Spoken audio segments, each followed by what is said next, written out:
tonight we also have a special guest that we will introduce in a little bit. Okay.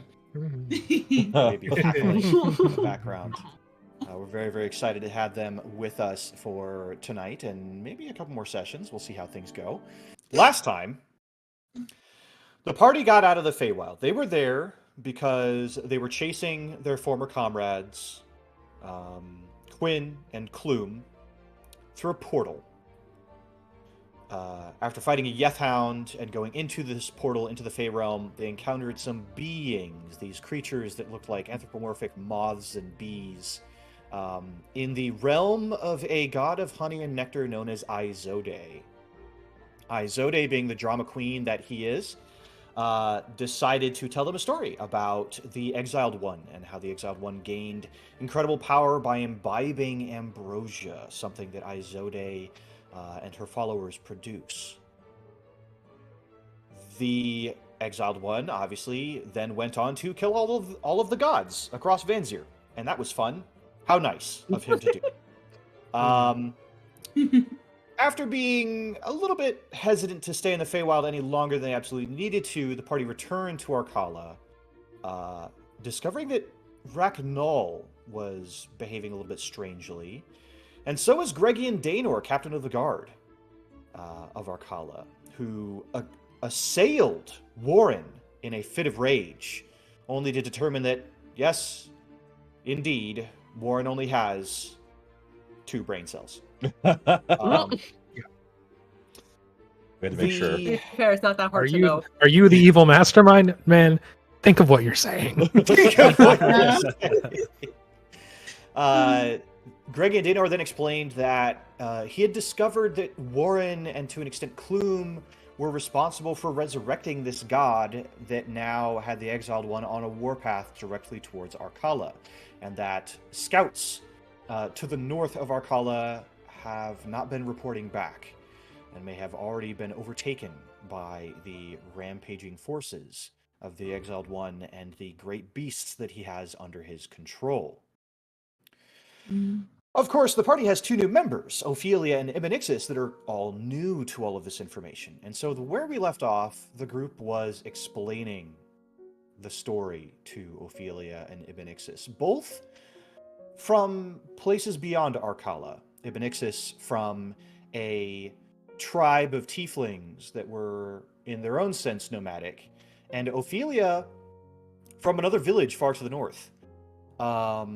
That maintains a large bridge that the trading convoy uses on their trips to Arkala and to Yefshire. That's where we leave off. The night passes smoothly. If you don't mind, before morning, there is something I want to do because it's one of my abilities. Okay.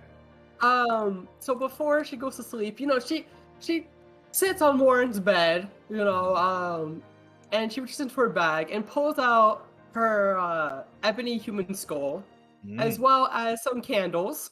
Okay. And Warren, does your room have like a little desk? Sure. Yeah. She sits down.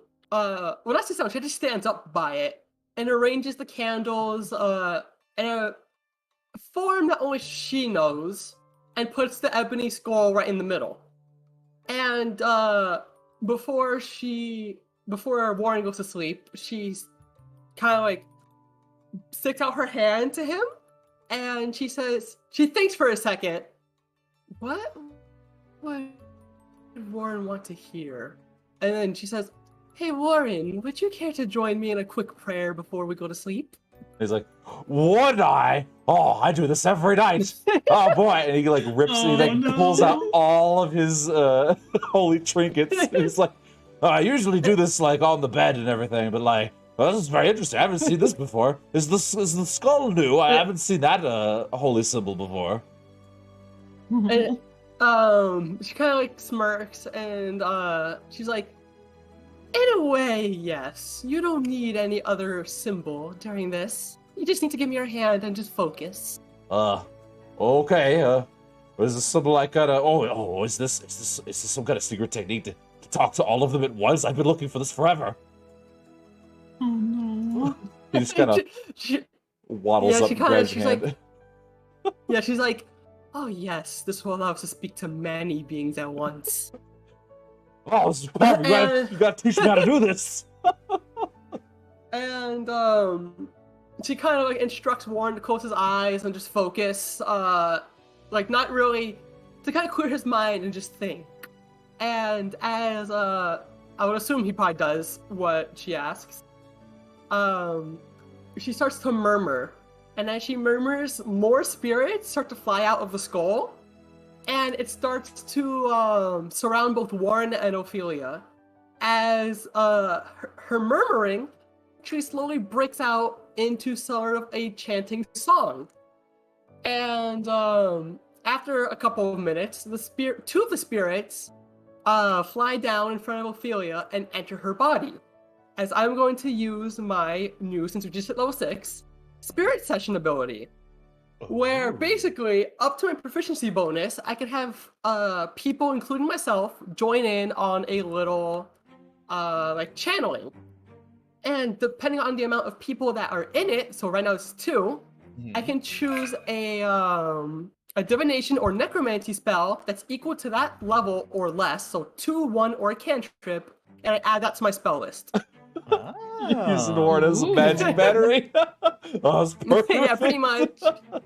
And I keep that spell until I do this again, or until I choose to give it up during a long rest. That's really cool. That's really Cool. well Yeah. done and well described as well. Doing roping Renard into your ability there. I really like that. That's really cool. So for my okay. spell, I will choose Mind Spike. Very nice. Okay. Ooh. The morning comes eventlessly. You Thank all go about your morning routine, and you meet up back at the Axe and Boot. And don't worry, I'll give you guys a chance to kind of do things about town shortly. As you sit down and have yourself a healthy breakfast, as perhaps Warren and Urist and Adre are kind of introducing Ibonixis and Ophelia to some of the better picks on the Axe and Boots menu, there is a disruption in the tavern. What is As- this disruption in this tavern? Not a good. There's a huge ogre that steps in through the door. He barely fits. He kind of has to duck down and wiggle in sideways, get his head out from underneath, and he's got this big, ugly scowl on his face. And he starts marching up. Everyone's looking at him, and he's looking around the room quietly. He just kind of slumps, makes his way across the tavern floor, and slumps down into a chair at one of the larger tables. And Ifany comes up and asks to take his order. And then Padunk, would you like to describe your my character? god. Oh Perfect. Go. Here we go. no. So this tall ogre has a very tiny hat on his head. And Oh no. and out from under the hat there's a little hand. You can't quite see it just yet. But you just hear kind of most like, nah, I'm good. Go.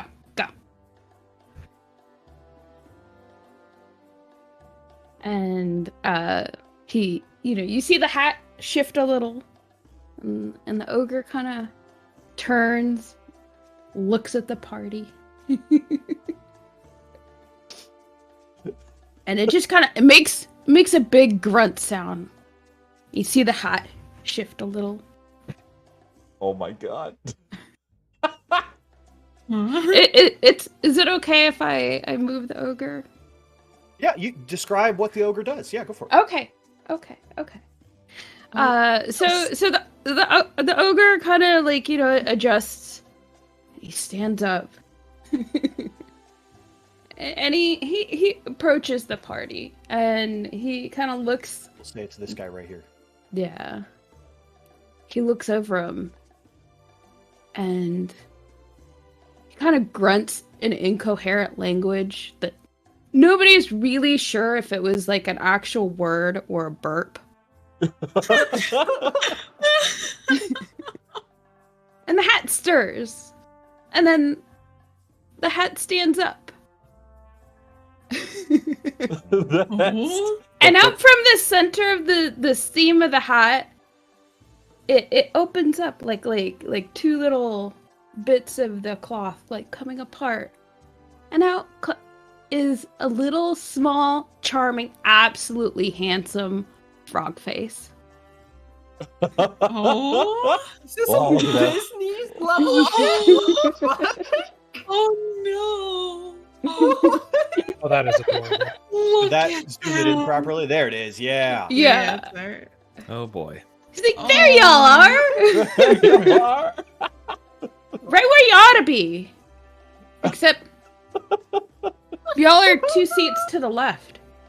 Oh, this could be disastrous. This could be disastrous. Uh-oh. He looks around and he's checking the environment. And he looks around and he's like, well, I don't hear any screaming. So it should be fine. It should be fine. And he leaps up with a cute little finesse, and he has a little staff that somehow it's a lot longer than his hat, but he pulls it out of his hat. And he's very, very talented with his jump. He leaps up and he takes out his staff and he waves his little staff around, and this tall ogre that, you know, you thought he was gonna be around for a long while, and wondering what he has to play a part into it, he flattens. He flattens into a small disc, and no. it starts spinning, and then this disc gets smaller, and as it gets smaller, it fades into a little blue disc, and this little frog guy, he lands on it with one foot. He just like as if he practiced it thousands of times. So he has like that graceful finesse, and then he promptly crosses his legs and sits on the disc as the disc kind of like fades into like a little slight shimmer under his tush. And so he kind of floats over the table. And he starts like slowly inspecting all the members of the group. And so he goes up to Erst and, you know, checks out their beard. Goes, His eyebrows are just perked way up at this point. This is the strangest thing to happen all week, and that's saying something. yes, you did that braid today. That's just right. This is good. This is good. This is good. And he looks over at Adre. He's like, "Ah, yes, the mushrooms are coming in just nicely. This is perfect. This is great."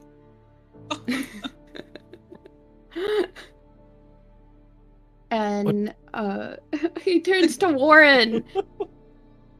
And he's like, "Ah, you got Rocky. Good. We're great. We're great." You're like, oh, that's good. Oh, do you know Rocky? Are you? Oh man, are you his actual parent? No, but he plays a crucial, devastating part in what we have to do soon. I know it. I Or do just- hate to interrupt, but can we help you, Mr. Obados. You can call me Obados. Mr. Obados? Yeah. I just gotta make sure y'all here. And Obados turns to Ibenexus and Ophelia and kind of like looks at them for a second and is like, oh, we're on that path. Okay. Well, what a time to be a noodle. Okay. Nixie just like stares at this frog being for a very long moment. She has like a very confused look all over her face as this is all going on, and she looks around the group and is like, is this thing like a friend of yours or something? I have never seen a talking frog before. This is wild.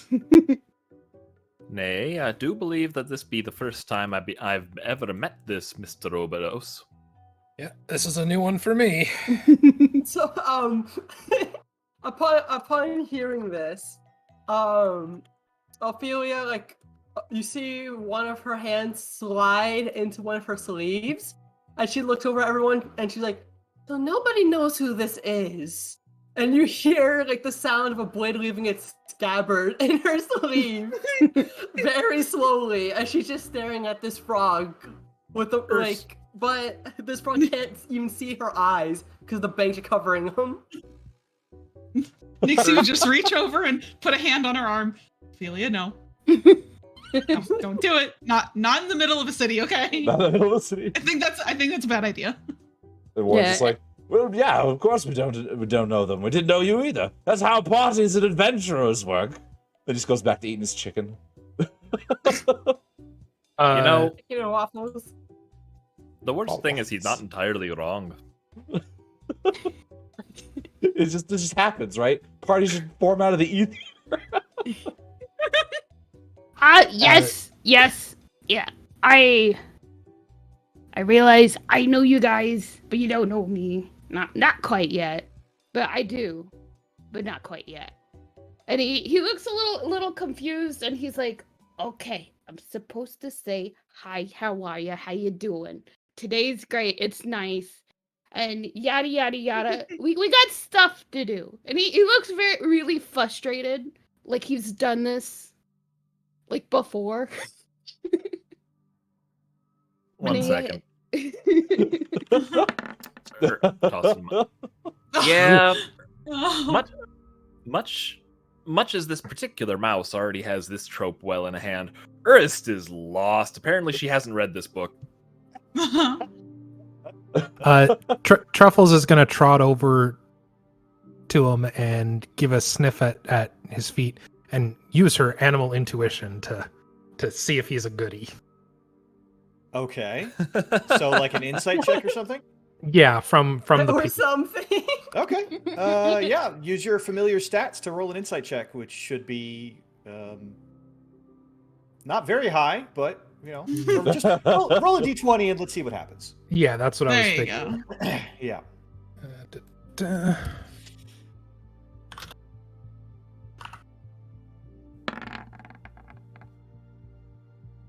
So Truffles is getting a lot of readings off of this Obedos being, this frog person. Trying to, suss out whether or not, because animals kind of have a sense of like, oh, this is a good person, please pet me, that kind of thing. Truffles isn't sure. Oh, that kind of a reading. Yeah.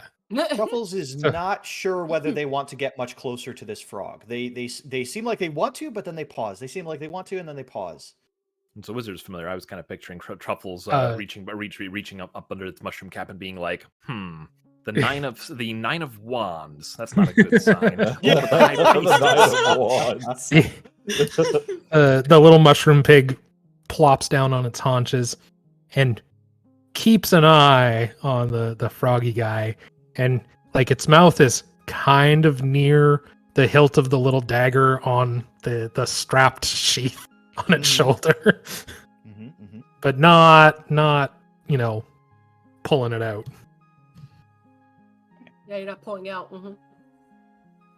Wow. So not in public, all right? So, Padunk, what does Obedos do? Bobados. My Bobados. name's Bobados. Oh, Bobados. You said it was Obedos. Oh, Bobados. I thought the B was silent. Yeah, I thought the first view was silent.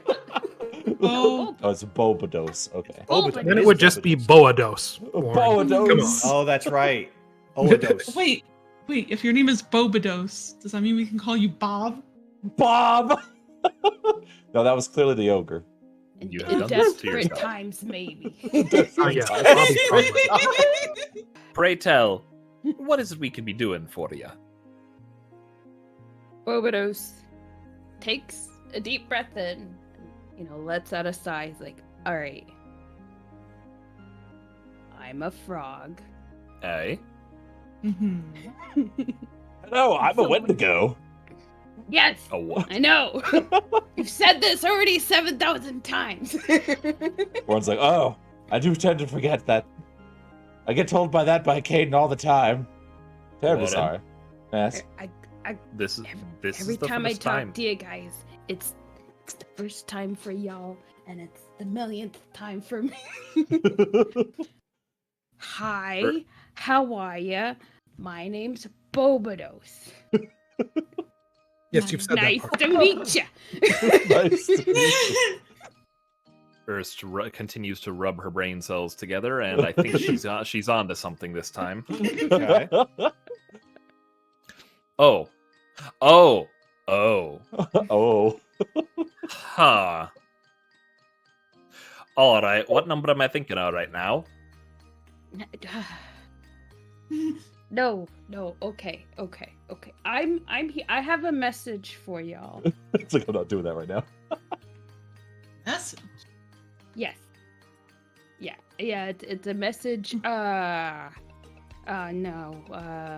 And he looks lost in thought for a second, and he kind of wonders to like Ophelia and says, "All right, tell me your name one more time." She looks at this frog in absolute curiosity. It's the first thing that comes into Ophelia's mind. And she that same evil grin that appeared last night when she was doing the spirit session with Warren. She smiles and she looks at the frog and says, "Ibenixis." what? Huh? What? Nixie Am looks I? over at her. Okay, it's that time. Okay, we good. All right.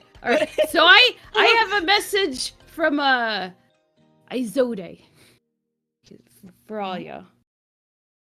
Oh. Well, it might not be all y'all, but it's definitely all of you all. And he walks back and forth on the table, little froggy steps.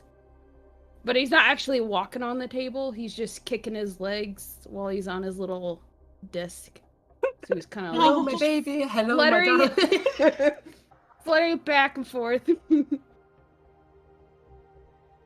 and he kind of he's like ruffling up under his little hat. And he's like, oh wait, I remember what I'm supposed to do. And he kind of scuttles like he's swimming faster to Warren. And he holds up a little handful. Just his little hand.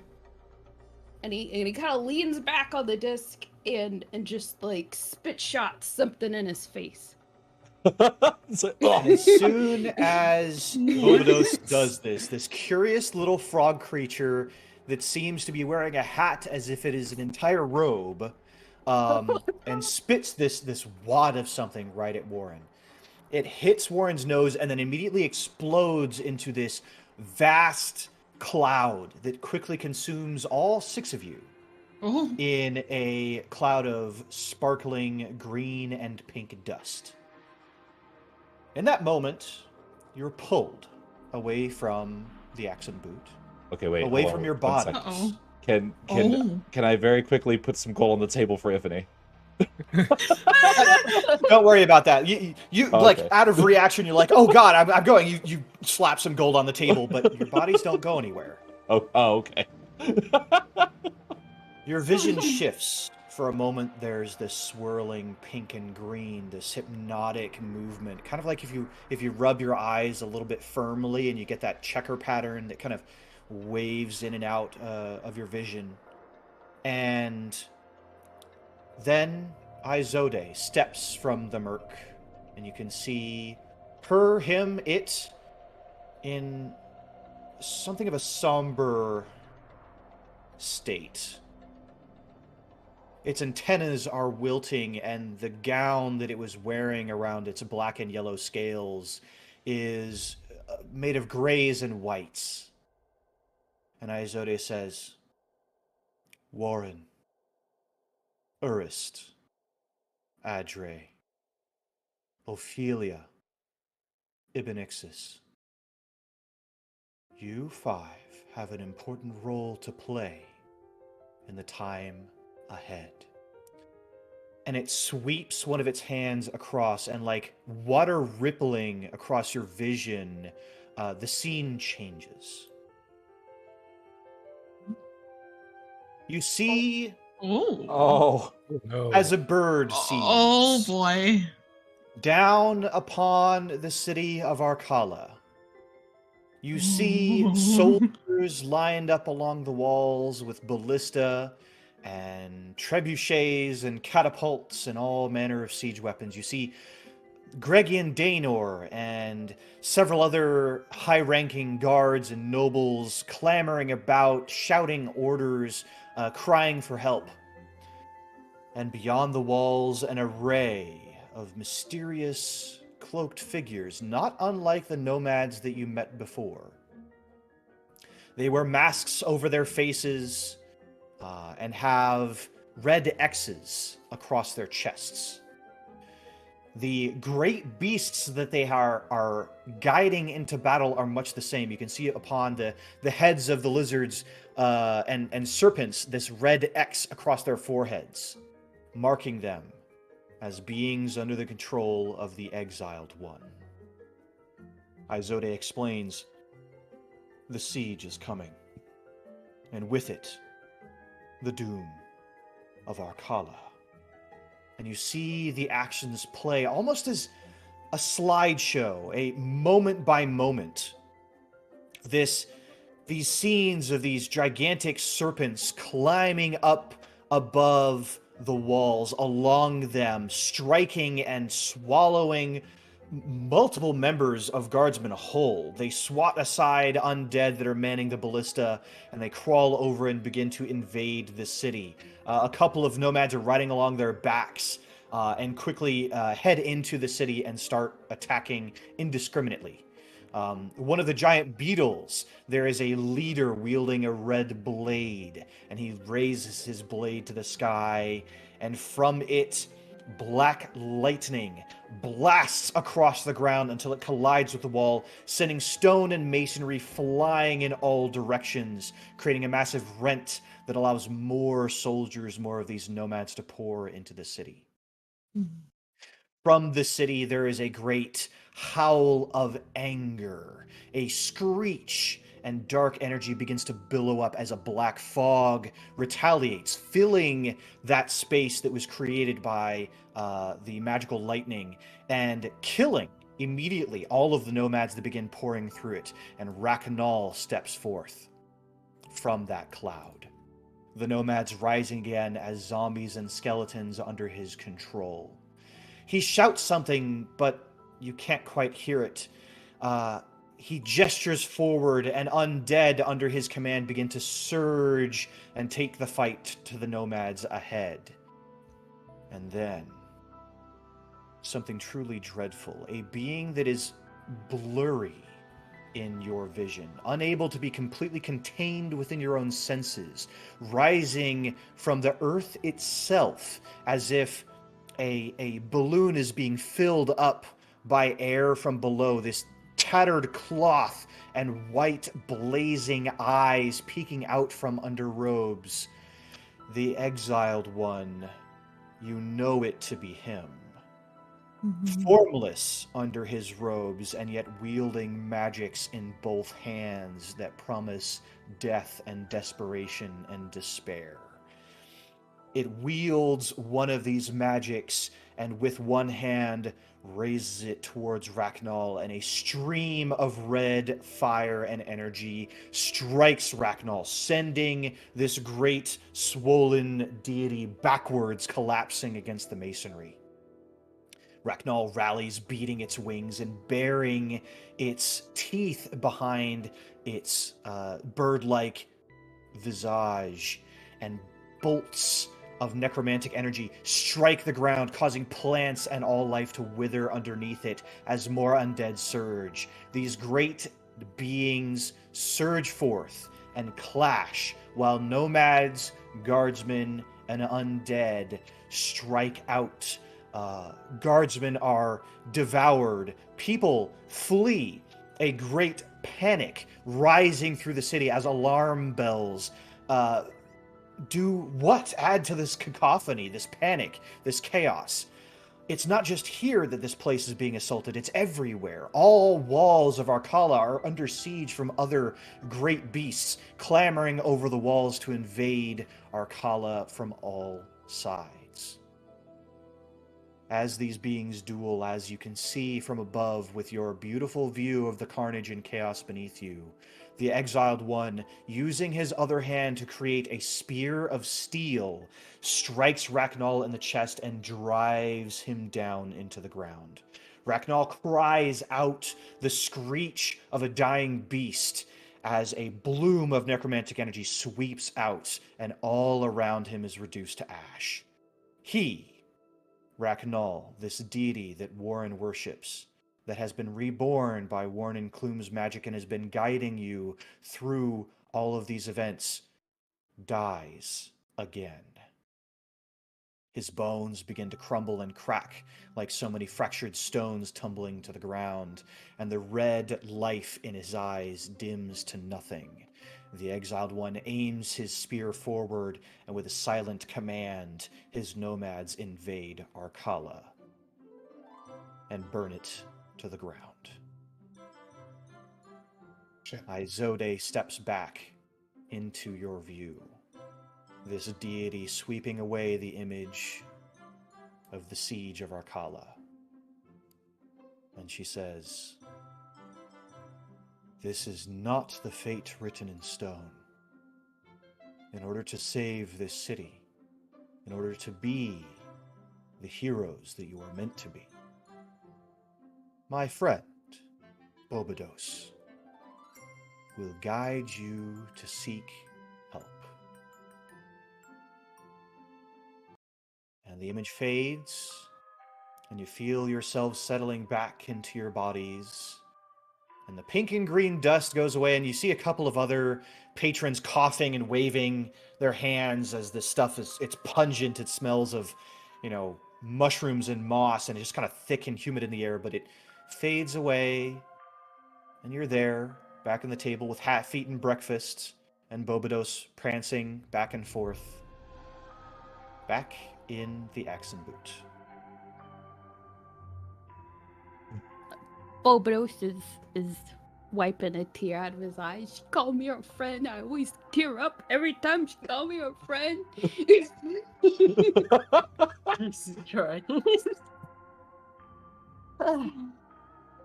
You see one eye turn yellow, and the other eye turned blue, and then the other eye turns purple, and then they go back to the little pink eyes, and he's like, "Okay, I know what to do this time, I think."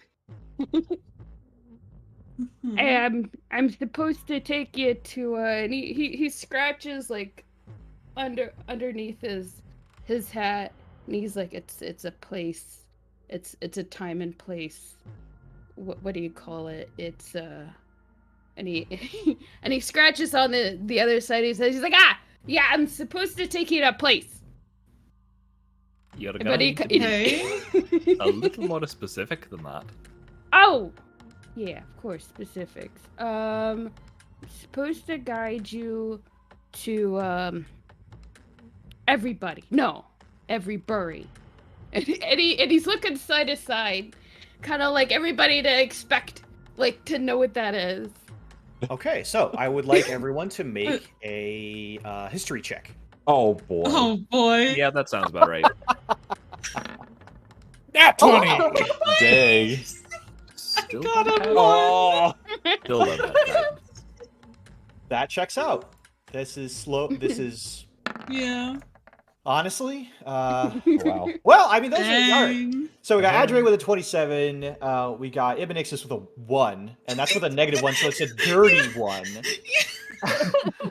which is really quite the feat, if you ask me. Yeah. Dirty. We got Ophelia with a 6. We have Warren with an 18. We have Urs with a 20. Okay. Starion, you've never heard of Everbury in your life. Yeah, Ophelia- Nixie is very confused. Yeah, Ophelia, you're pretty sure you've heard of Everbury at some point, but you don't really know what it is. Warren, Urs, and obviously Adre, Everbury is a town in the center of Vanzir. It is a secretive place. The trading convoy often trades a variety of rare metals, gemstones, and other materials of that vein to other places that are from Everbury. However, they don't accept gold, or at least they don't often accept gold for those supplies. Instead, they accept bones. And it doesn't matter what kind of bones. So there are some people throughout Arcala, throughout the city, that will actually collect the bones of animals, or that will ask for the bones of their loved ones when they pass, after they've done their kind of undead duty, in order to trade to the trading convoy for those valuable gems. And those bones apparently go back to Everbury.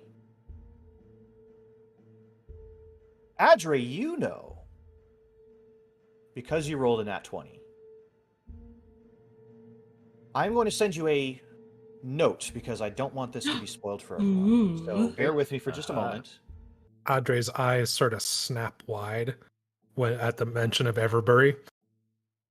And he leans in closer to the frog with the eyes narrowed a little bit and murmurs, I don't know if the others will hear or not. Okay. You want to take us to see a vampire? Well, I mean, we could. Boy.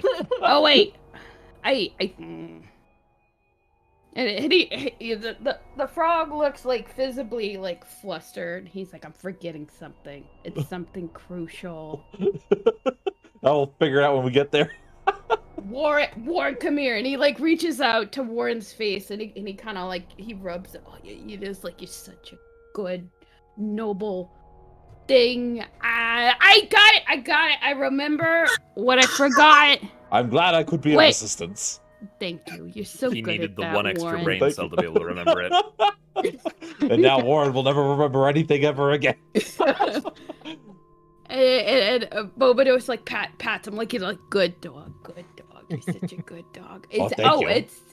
It's not right now. It's when it used to be. I mean, it's not right now. It's before now, but like way before now. So we just need to time travel. Easy. Yeah. Not realizing like the gravity of what he just said. See? I'm imagining Warren standing up, stomping over to the clock in the room and just rolling it backwards. Oh, he absolutely I would this do all that. the time. Right. Earth leans back a little bit. Ifany, another round, please. Round, please. Ifany Awesome. waves a hand and puts in the order. All right. So, So, going to what was it again? Everbury. Everbury. yeah. But we're going to Everbury as it was. Yeah. And can I ask why? So that we can stop the evil. Bobados kind of he looks real serious, like you almost insulted him. Serious. Oh. He's like, why? When, why? When, why, how? You guys gotta do something. With the bee lady. I Oh, sent you yeah. a note, Padu, if you wish to Yeah. share that information. Yeah, you gotta do with the bee lady. You gotta build an army. And he says this Not very only can- loudly to make sure it's like very clear that he Not knows a Padu- lot. Not only can Barbados not remember, but Padu can't remember either. Yeah. There's a lot of moving parts to this, so it's Yeah. Padu is doing a fantastic job in my opinion. But yeah, so as soon as Bobados exclaims, "Build an army!" and then everyone, there are other people in the tavern that their eyes go wide and they're like, "What the heck are they talking about over there?" Ifany comes around and places a bunch of drinks on the table, kind of looks at Bobados and hands him a smaller, like a kitty cup of whatever is in there. It smells like alcohol. Oh, I forgot to mention something that's probably crucial. I always forget this every time. You think I'd remember everything every time, but I don't, because it's a lot. We can't do it here. You guys got to go back, and not as back as a back in time. You guys got to go back where you came from. Well, not where you came from, but you just came from. The Feywilds. Yeah. See, Warren always gets it. He gets it every time. You guys. That's distressing. I wouldn't. It is interesting how on the money your intuition is being today. I mean, just back where we were.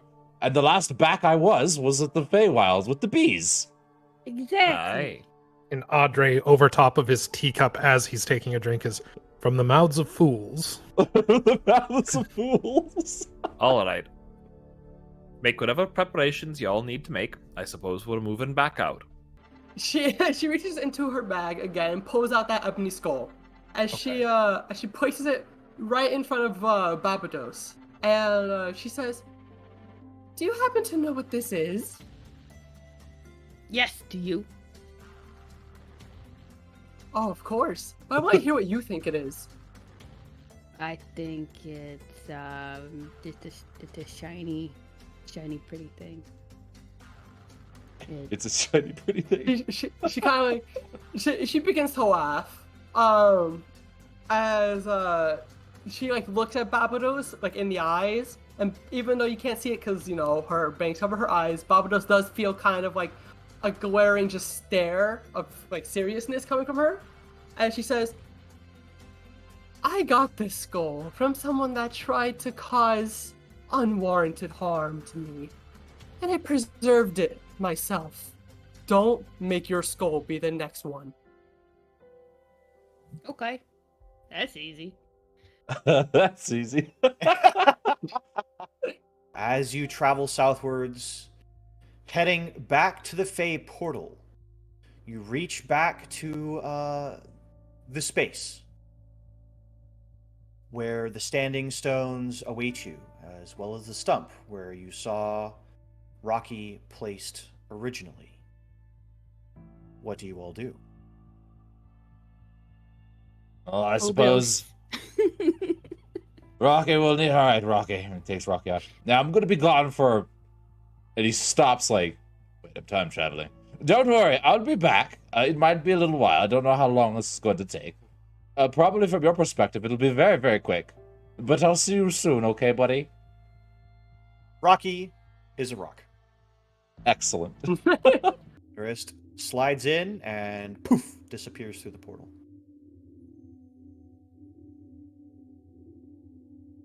Who's next? Audrey, I'll go. Okay, Audrey steps forward, Oops. Did I mean to do that? disappears, leaving Ophelia and Bobados behind. Ophelia kind of does the whole ladies first kind of motion, even though she knows Barbados is not a lady, but just does that motion. Bobados does it right back to Ophelia. It's like, nah, I gotta go last. You always do this, but I gotta go last. It's kind of stands right next to Barbados and then does it again. No, I insist. You go. I would like to be behind everyone. No, go. You need to go. Barbados feels a mage hand kind of pushing them from the side, like Captain Mage Hand. Okay. Obidos, make a strength check. Okay. So yeah, Yes, the Obidos is movable tiny and also has a three. -1 in strength. But you do, with a 3, manage to resist 5 pounds of pressure. But you feel that presence on your shoulder as Ophelia is trying to push you forward. What do you do? He waves around his little staff. He's like, no. You gotta go first. You're gonna break the timeline. I gotta do the thing at the end, or what just wouldn't work. Can't you just do it right now, and then we just walk in together? Fine. And Bobonos turns to nowhere in particular, but to the audience's mind. He's looking right at them. He's like, okay, I'm not supposed to tell her, but I am the villain. Ha! I mean the guide. I'm the guide this time. Okay. So, The guide this time. as long as you guys know. Yeah, it's like he's just having a monologue to nothing in particular. And then he's like, all right, and he kind of like does a little froggy like climb onto her arm. He's like, all right, let's go together.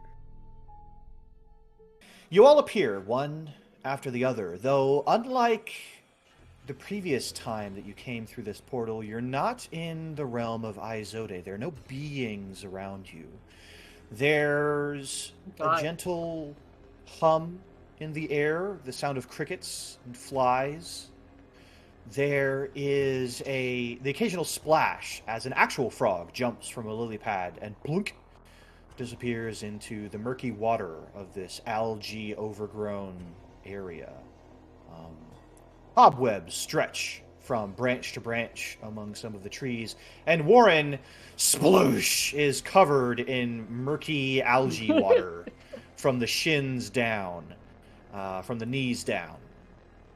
And has to crawl back up onto dry land. And even the dry land is not really all that dry. There's a softness, a squishiness to this area. Urist, you are about to, kind of make a little survey of the area, and your foot touches a pumpkin among the murk. Oh my god.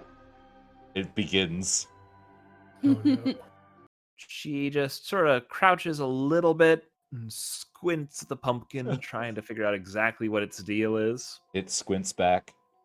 It does squint back. Oh no! It does. Two eyes open, green and glowing, and regard you. Erst's lips tighten a little bit. And then she shrugs and she says, well, hello there. You hear suddenly, "Oh! Oi! Oh! We got visitors! Oh! Oh, this is a wonderful day!" And there is a great rumbling and splashing sound as the pumpkin suddenly surges upwards, and a great scaled form begins to emerge from the murk. It shakes off the dust Oh and God. dirt and wetness as a lizard, a great dragon-looking creature, rises up, almost 12 feet tall and round. I want it. This, for lack of a better term, pumpkin dragon, regards the lot of you with wide green eyes and a big friendly smile and says, "Oh, I can't believe it! I can't believe y'all are here!" Erst goes ahead and checks off in her mental ledger another win for diplomacy. Times we didn't stab something and it paid off. Another check mark. Another check mark. Aye, we're here indeed. And who might you be, if you don't mind me asking? Oh, my name is Pumpkagon. And a fitting name it do be. Yes, I've been waiting so long for someone to come across my bog. Erst looks around and nods. Aye. and it looks like we're definitely there. Oh, yeah, you wouldn't be anywhere else when I see you back there, Bobados. There you are, you little rascal. Bobados is kind of like he doesn't have a chin, but he's tapping it, and he's like, I think I'm forgetting something, and he looks around, and he's like, oh, hi again. Yes, hello, there you are, you little gremlin, little bothersome scamp, you. Oh, how's the bug? Oh, it's great, just look at it, all wet and squishy, just perfect. Isn't it the best? You have the best bug. Oh, you flatter me every time. And this is them, then. This is the lot you mentioned last time. Yes, this is the them that will then be here. Now. Right there. Right, so this is the thing that they're supposed to be doing then. Oh yeah, that's the thing. And he's shaking his little hands. He's like, guys, I forgot to tell you one really important thing, and I'm just really sorry. I gotta tell you that and he looks back at Pumpagon. It's like, you know what, you're gonna do fantastic this time. Trust me. You know, the other time you really did a good job, but this time just throw a little extra. And he turns to him and he's like, oh, you're on a trial. You got to do a trial. This is Erst gives a nod. Understood. Well, in that case, I suppose it'll be one of the classics then. Are we matching wits with a game of riddles? Oh, well, look at that! Just like you said, Ernest had it in one. Yes, I've got a riddle for each of you. It's a very simple game. If you get 3 of the riddles right, you win, and you're allowed to leave this cursed bog. If you lose, in other words, you get only 2 or less of the riddles right, then we fight and I kill you all. So Warren, that's right. Ophelia turns to Barbados and she's like, "Is this what you meant by you're the villain?" No. Yes. No. I'm somebody's villain. No, Bobados has been great. You don't understand. If it weren't for Bobados, this place would be full of a lot more flies than it is. Really, really great for the ecology of the location, my friendship with Bobados. Don't you worry. the villain to flies. See, there it is. But anyway, so let's get this show on the road. And Pumpkagon stomps his way over and kind of takes a seat up on the drier ground, kind of kicking one of his last legs to get some algae off of his claws. He settles in and he says, "Right, come on then, you ghosts." And he stomps on the ground, pop, pop. And 5 specters wisp right up from the ground, each glowing a deathly light blue color. As they stand... Who wants to be a millionaire theme place? Oh, no. As So they Warren- stand waiting. Each one is roughly similar. They all have kind of a vague humanoid shape, but no discerning features. And they all wait for you to approach. Now, do we have to answer these separately? Or... Oh, yes. One of you line up against each of the ghosts. They will tell you a riddle. You have to guess it on your own. And then if you get it right, you get a prize. And if you get it wrong, you won't get a prize. And then if you get 3 wrong, then we fight and I kill you.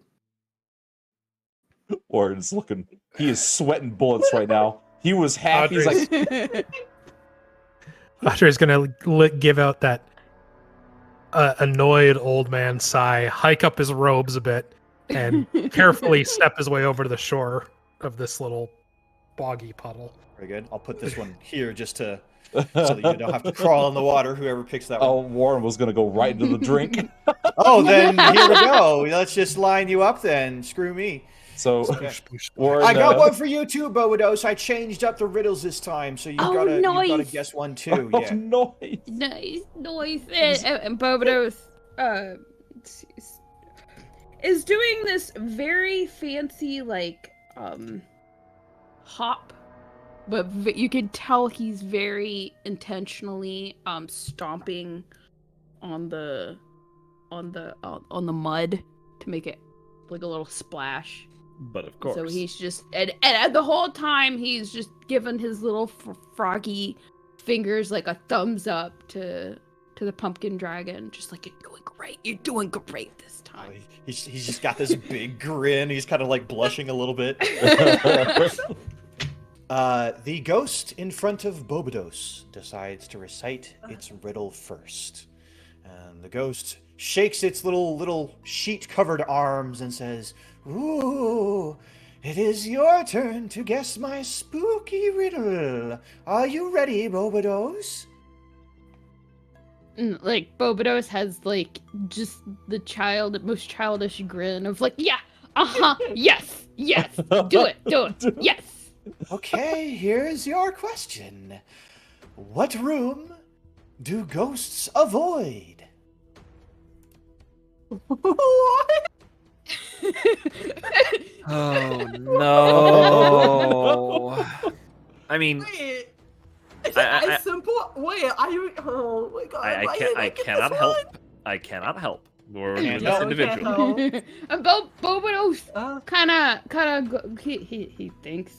Well, he looks like he's thinking, but you can tell he's thinking because his eyes go blue and pink and yellow and green, and sometimes you see one flicker real hard. He kind of taps it, and they both go back to pink. He's like, what'd you say? I can repeat it, right? And Pumpkagon nods and says, "Oh, yeah, you can repeat it. It's fine." He says, yes. What room do ghosts avoid? Wait, I'm sorry. Do these ghosts look like fucking sheep ghosts with Yes. little nubs for hands? They absolutely look like little sheep ghosts. Okay, Oh he's my like the laundry room. The ghost kind of turns nervously back to Pumpkagon, and Pumpkagon kind of squints his eyes a little bit, and the ghost says, "No, the living room." Get it? Oh my god. Get Down it? the line, That's- Audrey's like, god damn it, puns. Ernst slowly nods. Pumpkagon nods and says, that looks like one down. No prize for Bobados, sorry to say, old friend. It's okay. You get me every time. Every time. You'll get one of these days, I'm sure of it. Right, who's next? And it looks like Adre is up next. Yeah. So the ghost in front of Adre. Let's see here. Consulting the list of puns. Yes. The ghost in front of Adre shakes its little sheet-covered hands and says, "My riddle for you. Are you ready, old man?" He just lifts his hand, does this, come on, motion, the rolling finger. Yes. Okay. You're in a room, and there is a ghost in the room. But you're the only one in the room. How is this possible? Audrey yawns and just says, "I'm the dead ghost." Yes! You're correct! And Pumpkagon kind of slaps his tail on the ground in just complete pleasure. Yes! 1 and 1. You got it. Good on you, Adre, you old scamp. Very well done. I'll get your prize momentarily. Who's up next? And it looks like Urist is going to be up next. I'm just saying, I'm probably gonna be the second person to get it wrong. No, you can't because I'll have to be the tiebreaker. I don't know puns. Please don't. So, Oh, no. the ghost in front of Urist says, "Yes, my riddle for you. What did the panda ghost say?"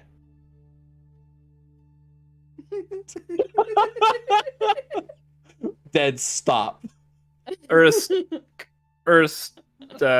tilts her head for a second and then said, "Sorry, could you repeat that? Was that the entirety of it?" Oh yes, that's all it was. What Oh. did the panda ghost say? Well, well, given. Oh. Bamboo. Yes, correct. And Pumpkin slaps his tail on the ground. You're doing great, just as I knew you would. Warren's Oh, like, yes, good on yes, you, yes. Warren's getting pumped. He's like, oh, okay. He wiped his We're forehead. coming down to it. If you get the next one wrong, it'd be quite bothersome, wouldn't it? Okay. Then the ghost in front of Ophelia waves its little sheet-covered hands and says, "Ah, it's your riddle's turn next. What do you call a ghost without a host?" Without a host? Yes, what do you call a ghost without a host? God. Ophelia kind of she scratches her head because yeah, she deals with spirits, but she doesn't know fucking puns. So like, oh my god, she kind of like looks down the row, and she kind of sees Warren. Oh no. Warren's like, he just does a thumbs up. He's like, oh, you got this. This is gonna be, oh, we got this in the bag. She kind of looks at the ghost and looks at the pumpkin dragon, and she's like, what do you call a ghost? Is there a time limit on this? Oh, you can think about it a little longer. Go ahead. Warren's like, What is a ghost He looks- without a host? he looks to the left and the right. He's like, All right, so Ophelia quickly takes out her notebook, and she writes down the word ghost, and underneath it she writes the word host. And so she puts one and one together, and she looks at the word ghost, and she's like, the letter G. That's correct. And Pumpkagon slaps his tail against the ground and says, "Oh, well done, Ophelia. You're smarter than you think you are. I knew it." Now, Warren is like, oh. He just it wipes all his brow. comes down to this, though it doesn't really happen. I didn't really think about this part because now there's really no stakes in it for Warren if he gets it right or wrong. We'll tell you what. Let's change the stakes, because I can do that. It's what? my Glen, after all. Wait, no. So, because you've all done so well, I'll tell you what. If Warren gets it right, then even those of you that got it wrong, Bobados, will also get a prize. But if he gets it wrong, I'll fight you and you all die. Warren's like, oh, no. Why have you done this to me? Bobados is like, come on, Warren, I want to die. I mean, I want a present. Warren's sitting there like, he's got his hands up to his temple. He's like, oh no. First spreads her arms. Now, I mean, there are other stakes you can put in aside from killing us all. After all, you could do something like, she taps her chin, make him have to tell a joke if he gets it wrong. Oh, yeah, okay. So we'll have Warren tell a joke if he gets it wrong, and if I don't laugh, then you all die. Oh, God. That seems a little convoluted, but I like it, so we're going with that. Or he just looks at, or is like, he just dead stares at him like, you've made it worse. Because I don't know any jokes. Ernst shrugs and snaps off a very, very brief, hey, I got you 2 chances. That's about all I can do. It's like, Okay. or like, It's that meme where it's just like sweating profusely, just staring at the ghost. Oh just my like, god. just kind of patting the top of his head every now and again, just kind of dodging his glance to the left or the right, and he's like, "All right, you may proceed." You're ready then? Yes. You're ready for my riddle? Yes. You sure? You You don't look very ready. I'm a paladin. I'm always ready. That was the riddle. You just got it wrong. All right. Nah, I Here we kid. go then. Oh god. Oh boy. My riddle for you. He shakes his little sheet, kind of half-heartedly. Where do 1 + 1. baby ghosts go while their parents work?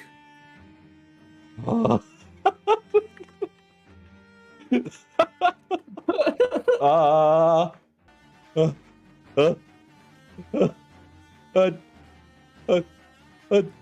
day scare? That is silence. Somewhere, suspenseful music is playing. It's Bobados. Bobados is playing. Bobados is like playing a spooky tune. And the ghost leans in closer. Pumpkagon waits with bated breath. Correct. And a great sigh of relief. Pumpkagon slaps his tail on the ground again, making a little splashy splash wet sound. He says, "Oh, you did it, Warren. I knew you could do it." Warren is too busy, like, he backs up, he's got his hands on his knees, like, doubled over, heavy breathing, like, oh god. Yeah, The ghosts all throw their sheets off of their heads, and you see each one is actually a little winged whelpling. Each one an orange dragon with little wings that are flapping and keeping it aloft. Aw. And each one in its hand hands you forth a ring. Each of you gets a little silver entwined ring with a small stone atop it, and they happily hand it to you and give it to you. As Pumpkagon says, "Your prizes, as my children, give you these wonderful rings. Protection in the Feywild. Each one of these will hopefully help keep you all safe on your dangerous journey ahead." And each one is a ring of protection. It's always a pleasure. Unfortunately, this is where we part ways. And he gestures to the right of him, to the left of all of you. A swirling, roiling energy.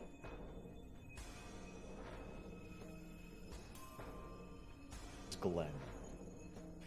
And a circle begins to spread across the ground. If Roll20 will cooperate with me. Come on now. And by the way, the whole time Bobados is just doing like a cheery dance. In kind of celebration, he's like, "I know you guys can do it.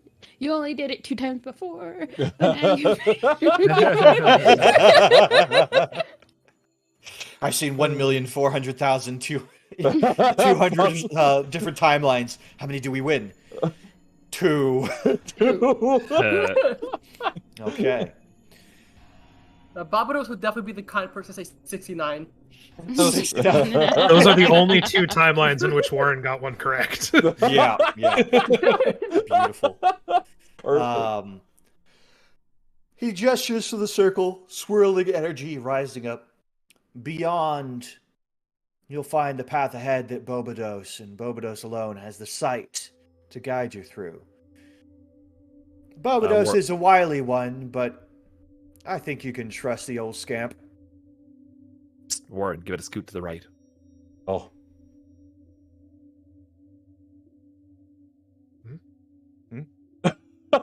No, the battle map's focused in the middle. Oh yeah, you can zoom out a I little see bit. what You'll you're see saying. the I little you circle said that I scoot added to there. I scooted to the right. Good luck to all of you. It certainly pains me to think that Arkala would be in such danger as from scum like the Exiled One, but I'm sure you all can help a lot. Good luck to all of you. So you all head towards the portal and disappear into it, heading into another realm entirely. That we do. Legit, I had to actually write down ghost and host on a piece of paper by me so I could try to figure out what the fuck the fun was. Oh my gosh. You figured That's it out. right. I that don't was- know puns. I would have gotten Warren's wrong because I would have said a booby sitter. A booby sitter? Oh my gosh. Oh, that would have been a double entendre one. I appreciate that. I appreciate that. I also thought about like accepting the laundry room as an answer, but then I was like, oh no, I can't let him get away too easily. You, as you pass Pumpkagon's riddles, and you are allowed into a portal. You're not sure what magic it was that Pumpkagon was talking about. He mentioned ley lines. He mentioned Bobados guiding you and having this knowledge of traveling back in time. It all seems preposterous. But you pass through this portal into a very bright area. The sound of flowing water comes to your ears. You can see ahead of you a small river is passing by. The water gently flowing southwards, judging by the position of the sun. But then you look up at the sun, and it looks like there's multiple suns. None of them as powerful as the sun that you're familiar with from Arkala, but each of them, all of them combining together to create this bright, lit up haze that surrounds this space. The trees are vibrant, the grass is lush and green. The stones even seem to thrum with life. Birds are singing, butterflies are fluttering about. Everything is so colorful and lively. It's hard to imagine being back in Arkala and being devoid of all this beautiful vibrancy. Arkala would appear dusty and grim compared to the full enchantment of this place. Ahead of you... Yes, go ahead. I roll to disbelieve. Roll to Roll a wisdom check. It just or it disappears out of reality. Not gonna lie, when you said purchasing and flowers are blooming, my mind was immediately like, on days like this, kids like you should be burning in hell. Wow! What the heck? Oh, you kids and your memes. Oh, The skeleton pops this out is of the time your character can finally touch grass, and that's where you. Okay, Ophelia's a botanist. Okay, she touches grass all the time. True. So, Urist, you have a moment to yourself where you're like, hold on, this is unreal how bright everything is. And you feel for a moment, as you consider yourself and you consider your surroundings, you do feel a little bit more grounded in reality. There is an aspect of this area that you realize could be illusory. But, you know, you look at the grass and it is just as lively. You look at the leaves and they are full and bright and vibrant. But there is an enchantment over everything. It's not just on any individual thing. It's not on you. It's just that there is this haze of life energy around everything that is making it look so much more vibrant than it would be otherwise, you guess. It's hard to understand for a moment if that's just the nature of the Fey realm or if there's some other effect at work. But you look around ahead of you, you can see a large log that connects the two banks of the river. And Bobados, you know that they've got to cross the river one way or another. You can't remember why. Of course. Naturally. Naturally. So, as you all take in the sights around you, the sounds of the water flowing below, what do you do? All right. Warren So, is recovering still From his trauma. from his trauma. so we've got a river before us. What appears to be a bridge made of a natural log. A rather lovely bunch of probably enchanted magicalness around us.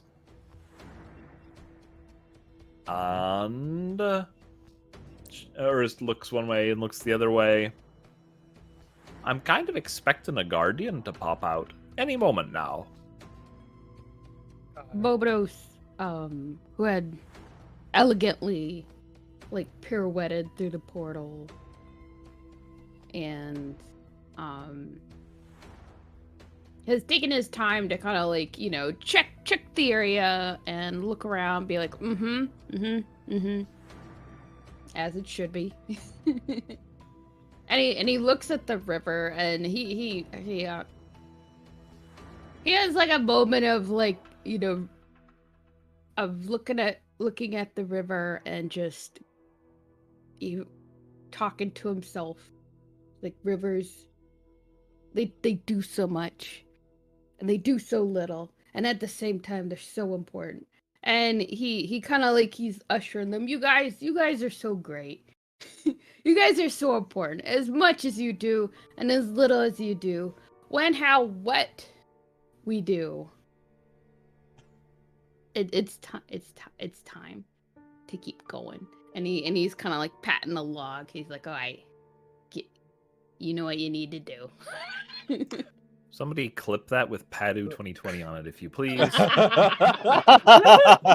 like, a very gray background. Yeah. Just black and white with a very serious looking thing. Yeah. At Orist's mention of enchantment, Audrey's going to settle in cross-legged and start setting up for a detect magic ritual. Okay. And Padu, you all should feel free to move your character around. You should have control over your little token there, Padu. Okay. Oh, sorry. My character sheet covered, like, everything, so I didn't realize. That figures. He's standing right here. He's just patting the log, just nodding, like, go across, do it. Ophelia kind of looks at Barbados, and she's like, "And what? Some kind of grumpy old troll's gonna appear?" And then she turns to Audrey, and she's like, "No offense."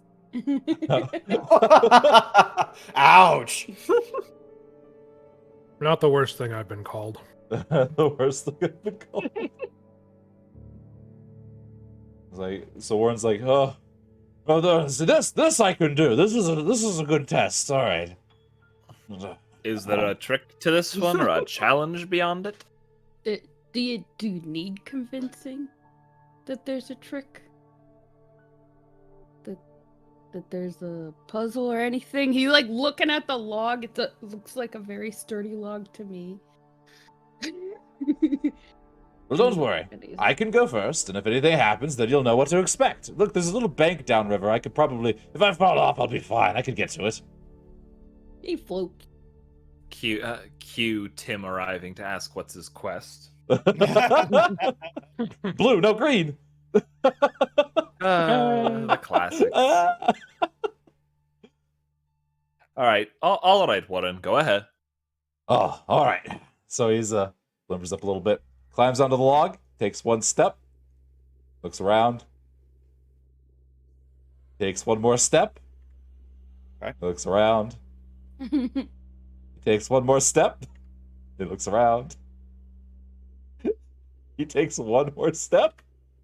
I need you to roll a dexterity saving throw. Oh boy. Oh boy. Why can't it ever be charisma? There it is. I mean, it's a log on a river. What do you expect? It's you know. to be wet and slippery. That's fair. That's true. This is true.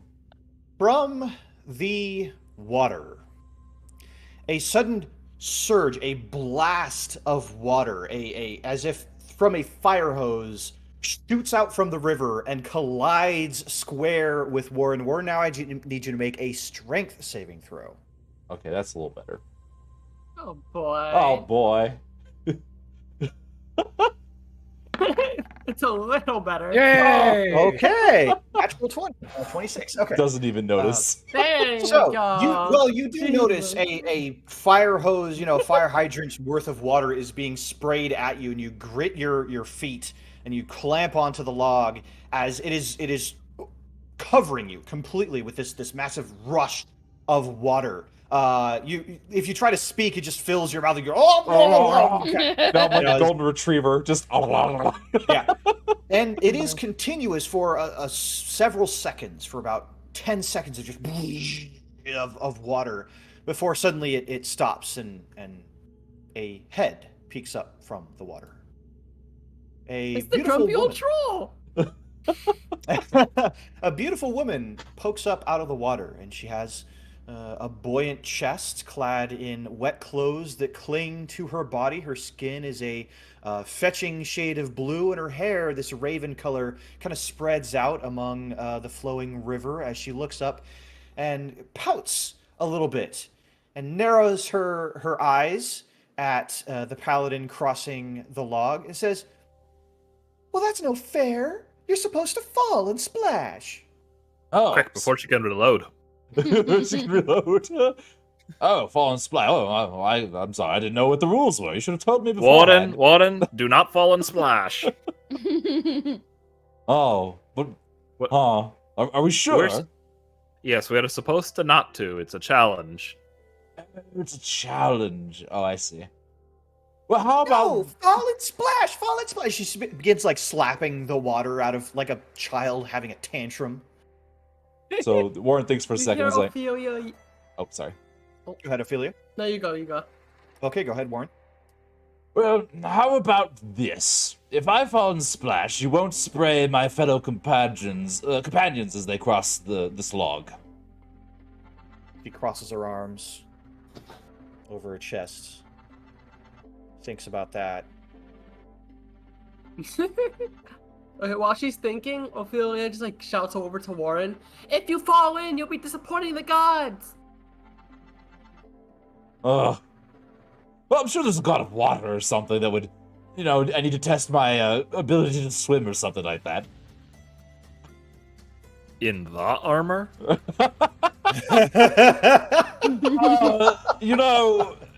Maybe I need a little bit of encouragement or something. You have spells or something, right, that can help me out? Finally, she comes up with her answer and she says, No. You're all supposed to fall and splash, and then I eat your soul. Oh, I see. You understand now, Warren? I was trying to help. Oh. It's nice that you are trying to help, but their goals are at cross purposes to us. So go ahead and go to the other side of the log. All right, okay. No, don't do it. Well, listen, I kind of need my soul. It's for all the other gods, and you don't look very godly to me. And he just kind of just hops off the edge, or the edge of the log to the safe ground. And she throws her hands down into the water and disappears under it. Adre, do you happen to have any particular thing that you want that you would want to use to get across more easily? Let's see here. Because if not, I do have an idea. No, Audrey takes 1, 2, 3, 4 steps, and then Misty steps across. Very nice. Okay. Also, Barry, I think you've disappeared from the Oh yeah, you have it minimized. thing. Oh, There you go. there we go. There it goes. Okay, so Adre blips apart to the other side. Who's next? All right. Question. Yes. If Ophelia kind of if she stands right here, can she see like a shadow or like some kind of outline of the creature? Make a perception check. Where is it? Make sure I'm at normal. Well, while Ophelia does that, Bobados nope. turns to Erst and kind of like, kind of taps them with his staff and says, "Mind giving me a lift?" I do believe that would be just fine. Ophelia. Kind of looks over and she's like, "Huh? Huh? Oh, Would you mind helping us out here?" Ernst picks up our dear little frog and lets him, rather just carries him along. Gets ready for their try. This one I do believe is going to be a little bit difficult for me on my own. Do you think you could provide a little assistance?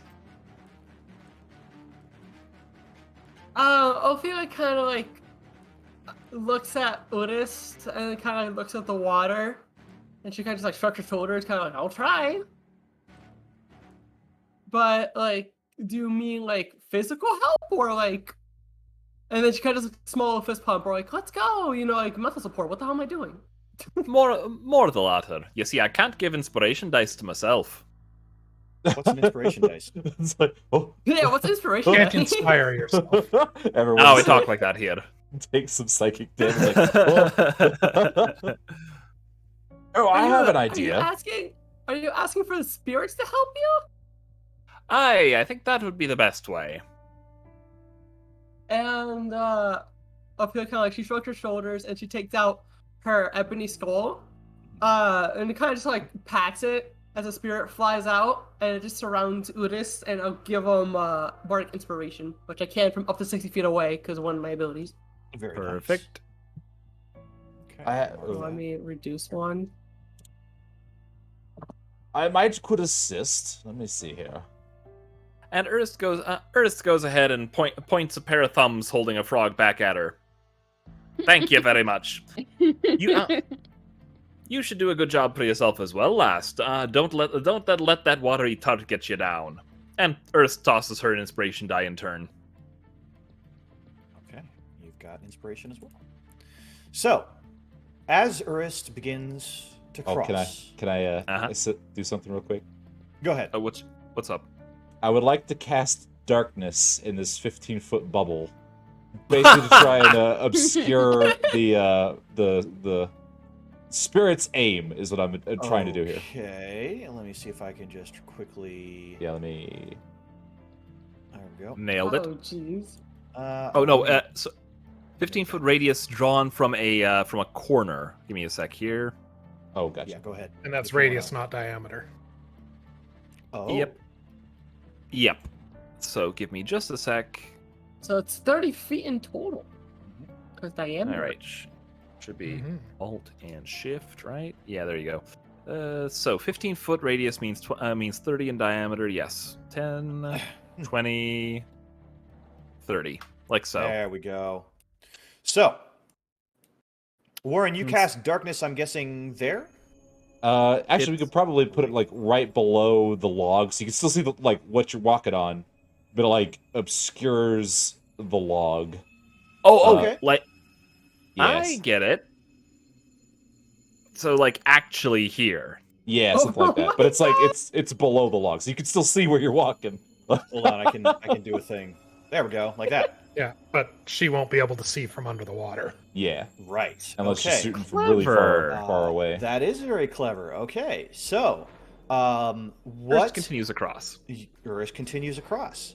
There is a sound of frustration and some splashing of water. Urst continues across faster. The woman splashes back up from beyond the darkness and says, What? This isn't fair!" And with a ululating call, she thrusts her hands down into the water. And a bubbling begins on either side of the log, a little bit distant from the Counterspell. darkness. Counterspell. Counterspell? Okay, so let me look something up real quick. It's like, no. So what level are you casting Counterspell? Third. Third. So if it's third Just the level or lower, it automatically fizzles. Yep, the baseline So, counterspell. It Good does stuff. not, Oh, but I think no. Counterspell still has a chance to... Yep, make a check. Yes. Yes. He has to make an intelligence check, and the DC is 10 plus whatever level the spell is at. Okay, Okay. here we go. Damn it. Oh, Yeah, I don't know why the dice are Why'd you rolling roll? like that, but- Yeah, you don't have to make an intelligence check. I have to make the intelligence check. To continue No, casting it. Audrey has to. Oh, Audrey Yeah, I has have to. Yeah, Audrey. Oh, I has thought to. I had to beat the spell's DC. Oh, I see. No. I see. Okay. Okay. I have to beat the spell's DC. Okay. In Yes. that case, yes, you do not manage to beat the spell's DC. No. And Gotcha. the water begins to surge upwards as glowing eyes form and blink beneath the water's surface of this sudden surge that takes a vague humanoid shape. One on that side of the log, one behind the woman.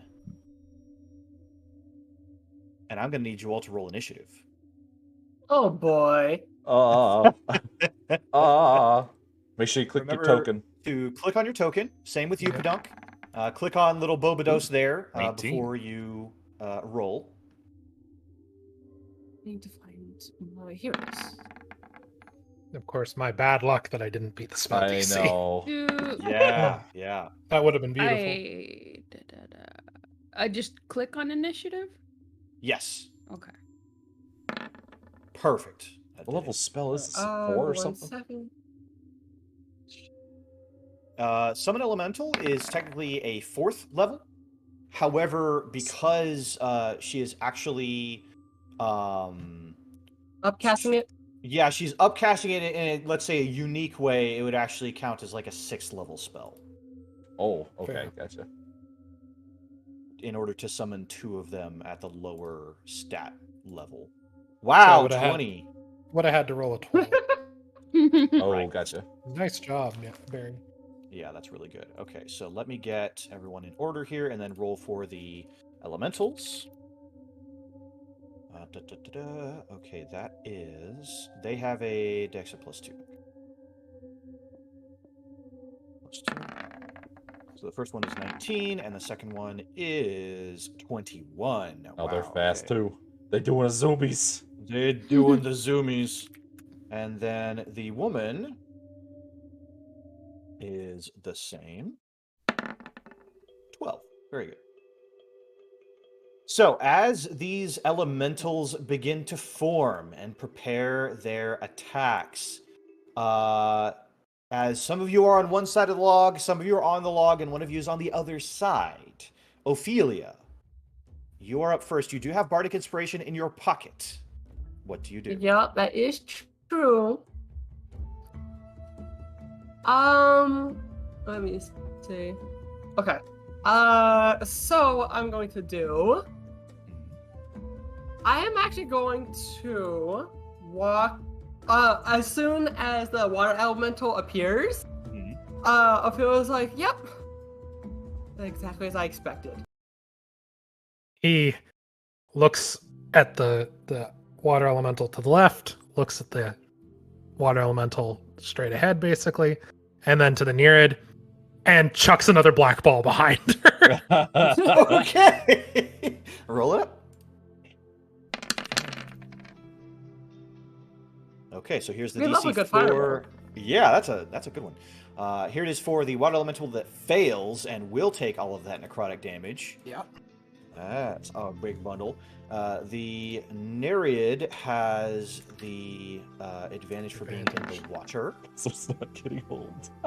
That one fails. That's a fail. 14 and And- 17, Oh. which passes. And she Still has- 15 damage. Still will be taking 15 damage, which is not a small amount of health.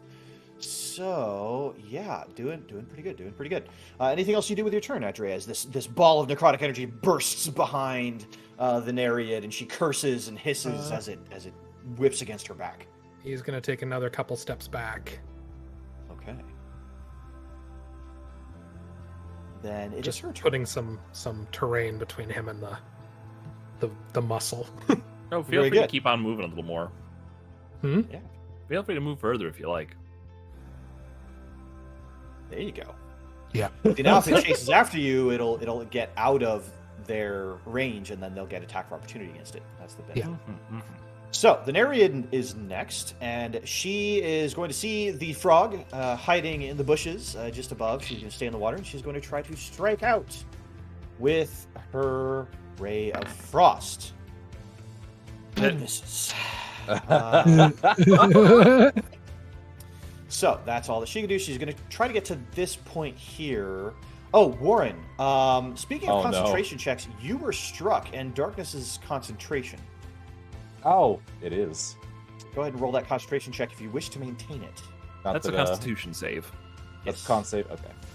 Oh man, I'm almost okay at that. Indeed. I'm above average. I'm almost okay. I'm at that. almost okay. Not if I keep That's a rolling fail. Yeah, I fives. believe that Oh is a boy. fail, so the darkness finally dissipates. Oh no, what will we ever do? What will you do now that they're up on the shore and you are not in that darkness anymore? But it is your turn, Warren. All right, it's time for slappies. Thunder smite. Thunder smite. Thunder smite. Oh, yeah, that's a good idea. We'll see if I can hit him first. Yeah.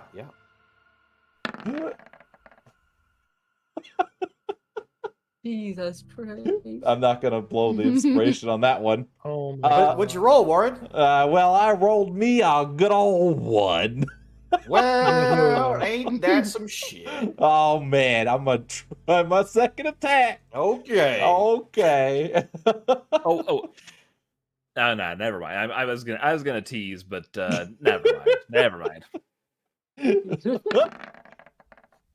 There Oh, you man. go. You hit it. I hit it. Okay, I'm gonna thunderous smite this idiot. Okay, But first very we're good. gonna here's the hammer damage. Thank you. And then thunder smite, which is I'm going to cast this at Oh, I read level something 1. wrong. Oh well. Okay, very good. So 16 points. Well, so 9 of radiant, 7 of bludgeoning, and another 15 of radiant, and then 9 of thunder from thunderous smite. So let's Now roll a does- strength save. Do I need to make my Not for this one. That's only not for the generic. okay, for the generic smite? Okay. Yeah. So it does pass the thing. Let me see. Spell variation. not Weapon knocked rings prone. with thunder that is audible within 300 feet of you, and that attack deals an extra 2d6 thunder damage. It must succeed on a strength saving throw or be pushed. So yeah, so it takes the damage regardless, but it's Yes, not pushed doesn't away. get pushed from away. you. Yeah. Okay, great. So let's tally this up. 9 radiant damage, which it takes. Come on now. Plus 9. And then 7 bludgeoning damage, of which it takes half. And then 15 radiant damage, which it takes. And then 9 thunder damage, which it takes. It's not dead, but it is looking mighty diminished from that. As the Warhammer comes in, the first one swings wild, and it just, like, the inertia almost carries you off your feet. And in a moment of, like, combat intuition, you're like, I can use this. And you keep swinging and just put more force into it, along with a prayer to some god, and smack it center mass as you come back around 360. Boom! This thunderous blast just smacks it dead center, and a large spray of water that creates a nice little rainbow sprays out across the plant beyond, and the water elemental is looking a bit smaller as a result. I don't suppose the thunder did any extra damage to it. It did damage, but no extra damage. Okay. Well, let me double check that. It's in Pokemon, unfortunately. No, yeah, it does not have any extra any weaknesses to that. So, anything else you do with your turn, Warren? No, that was all I got. That was that. Okay, then Bobados, you are up next. Ah, I'm so glad that we have an audience that can appreciate Pedunk now. Yes. Very good. Okay, go ahead. Bobados, the great Bobados, Bobados is gonna cast Lightning Lure on what I assume is a siren. Something like that. Yeah, Yeah. the Nereid or Siren or No. Water Spirit. Yeah. Yeah. Okay. And I know it can do, what is it? Because I'm level 6, this is the 5th level. So I didn't know if that Yes. was a 5th level spell or 5th level because I'm a 5th level. It'll be a 3rd level spell. 3rd level. Okay, so if I cast it, it'll just do the same thing Mhm. as last. Well, so when you reach 5th level, because it's your level, it'll do Uh-huh. 2d8 increased damage. Okay. Because that's how this one works. And this is a Okay. cantrip, so this is pretty great. So go ahead and on the front of your character sheet, I believe, at the bottom Mhm. of your attacks, you should see Lightning Lure. If you click that, it should automatically roll for you. There we go. Okay, that's a really surprisingly bad roll, but all right. So It'll do. It'll do. it'll do. She takes damage, and then she has to make a strength saving throw, of which she has a very low one. It's a 12, which is a fail. So that means she is drawn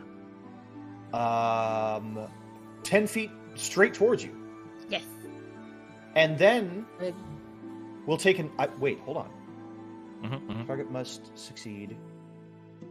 Strength save throw or be pulled up to 10 feet in a straight line towards you and then take 1d8 lightning damage if it is Which is within 5 feet of you. 2d8. Yes, so she did take the damage because she is pulled, not the other way around. It's not that she Yes. takes damage and then is pulled. She is pulled and then takes damage. So she is Yes. yanked free of the water. And then we'll need a DC 10 con save for her. Yes. So that is another thing she's bad at. She does pass, so the elementals are still a threat.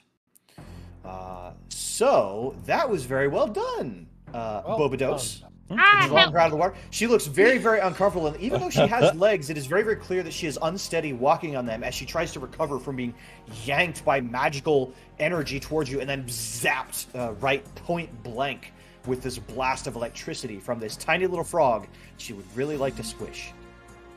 Is there I'm a anything very else that proud you do? frog. Yes, you should be. Is there anything else that you want to do with your turn? Okay, because that's an action and I only have one action to do. Correct, yes. Okay. You do have a bonus action, so if there's anything that you have that would be a bonus action, then you may do that. I do? Oh. Real.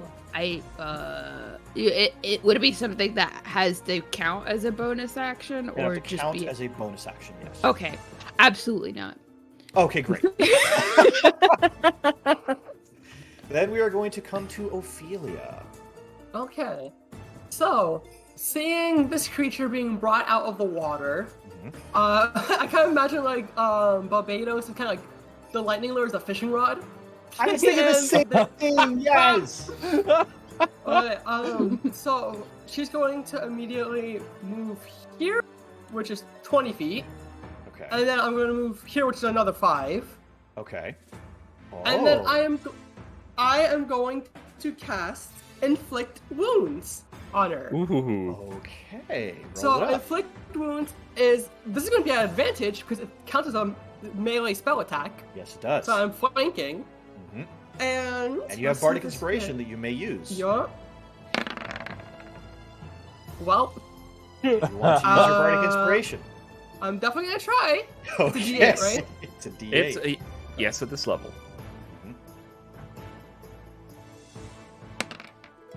14. 14. So because she is out of the water, that does hit. Oh. Okay. So Just. now, let me do the damage. Okay. Here, I'm casting on first level. Yep. Boop. 23 necrotic damage, and we'll need a DC 23 con save, please. Yeah, all right. Well, she, I don't think she can succeed at all because she doesn't have a +1 to plus anything to your con, so it's a 12. So the spell immediately ends. The elementals, the water that makes up these elementals immediately splashes down into the ground, disappearing into the grass and the dirt and flowing back into the river itself. As she is suddenly shocked, she was yanked out of the water by Bobados, casting a lightning fishing rod. And then Ophelia runs up and presses her hand against this woman's back and blasts her with necrotic energy. And she just seizes up in agony, and just there's this moment where she's just frozen in pain before suddenly collapsing onto her knees, the water elementals disappearing, and she holds up her hands. She says, I surrender! I surrender! This elemental is gone. This elemental is gone. Ophelia, is there anything else you do with your turn before we go to Urist?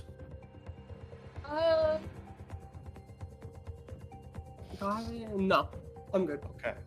Then, Urist, it is your turn. You're technically... We're gonna treat it as initiative order, but you may be out of combat. It seems Quite. that this woman is surrendering.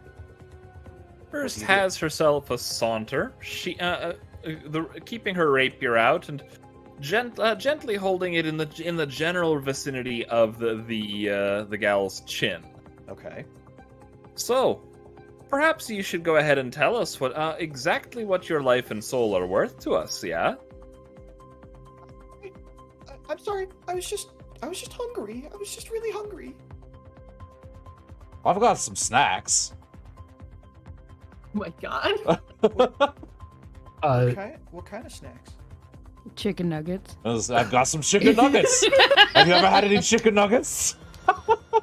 I have never had a chicken nugget. I want to feed her a chicken nugget. It's always fun to see the look on their face the first time they have one. Earth just lets this happen. Okay. I will say Audrey has Tasha's Mind Whip readied. If Okay. she makes any move like a break for the water or strikes at somebody. Okay.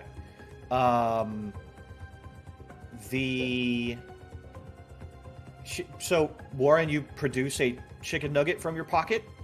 Yes. Oh my god. And hand hand it to her. her chicken. And she gives it like, her face scrunches up. She's clearly not impressed. But she looks up at you and she can see how like eager you are to give it to her, and so she takes it carefully and like takes a bite out of it slowly, and then turns and immediately retches onto the ground. Oh.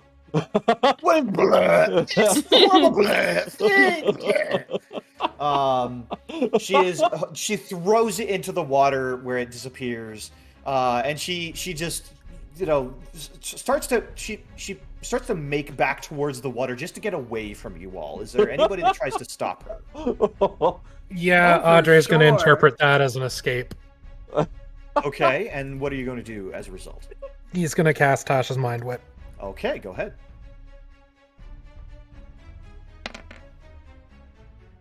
Okay, she needs an intelligence save, so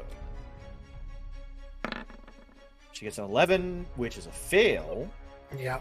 So that means that she will take the damage and cannot take its reaction, and then on its next turn it must choose only one of its things to do.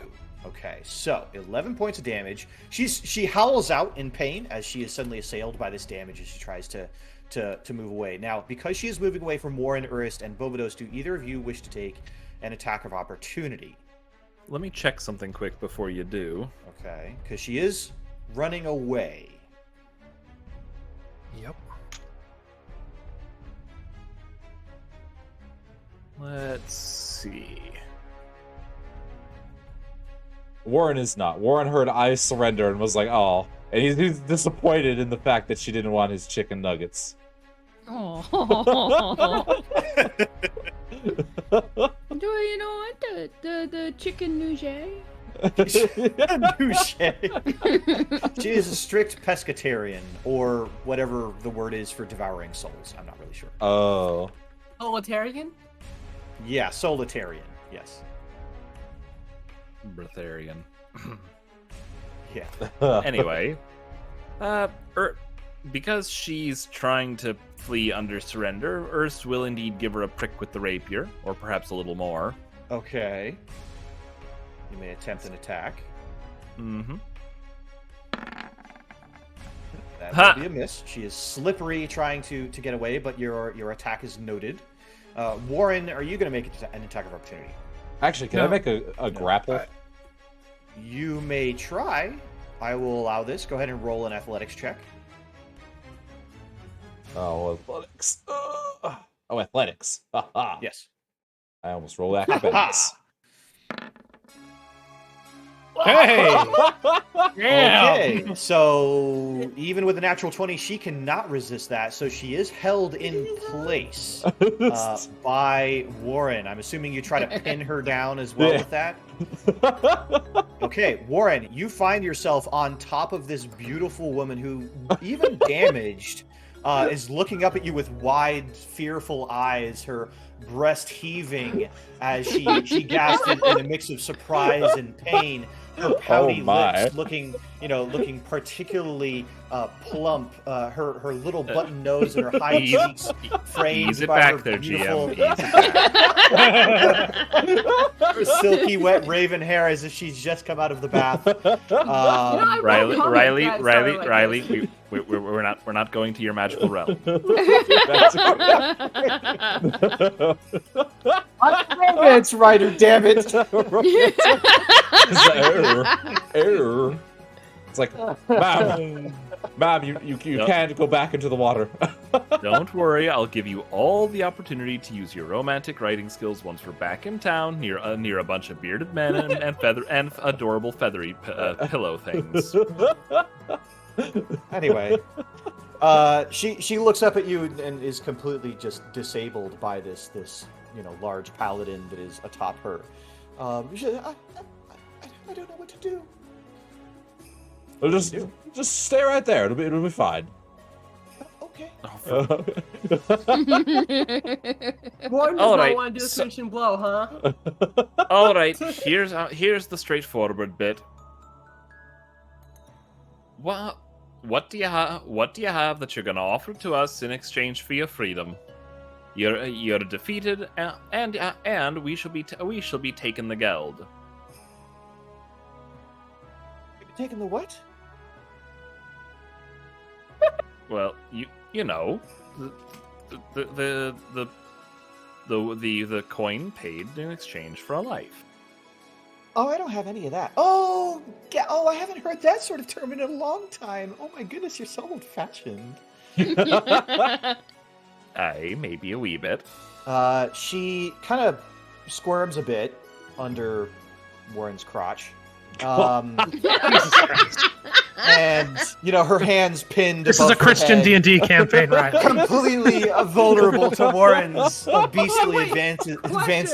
Riley. This is a genuine question. Wait. Okay, go ahead. Genuine question. Since Warren is nothing but bone, does he always have a boner? Oh my god. Oh god. I'm banning you from our server, Barry. You are gone. No, I'm kidding. Warren, we're gonna work to make Riley dunkable for the next one. Oh, there we go. 1590 is like my virgin 37-year-old eyes. Oh my goodness. I also love that, like, right underneath Iphany, there's like Kite Siri, which is Warren's bot. Is just like what you see. One sec. God 1590. Is that all that's left by now? Is all that's left Just your virgin eyes. Oh god. Okay. Anyway. She, is obviously disabled at the moment by Warren's bulging athletics. But she gestures to a necklace. She kind of has to nod awkwardly with her chin, and the necklace is a beautiful silver chain. It's intricate. That leads to a teardrop-shaped pendant with what looks like a shimmering opal. It looks like there is a blue kind of shimmer when it hits the light just right, but otherwise it's just kind of a pearly white. And she says, I'll give you this if you let me go, and I will let you go, and I will give you this.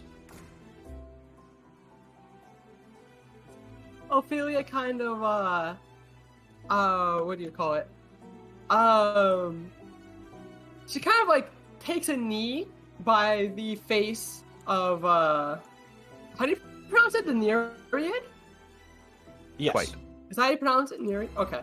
Mhm. So she takes a knee by the Nereid, and in one very swift motion, she produces a dagger in her left hand and holds it right up to her neck.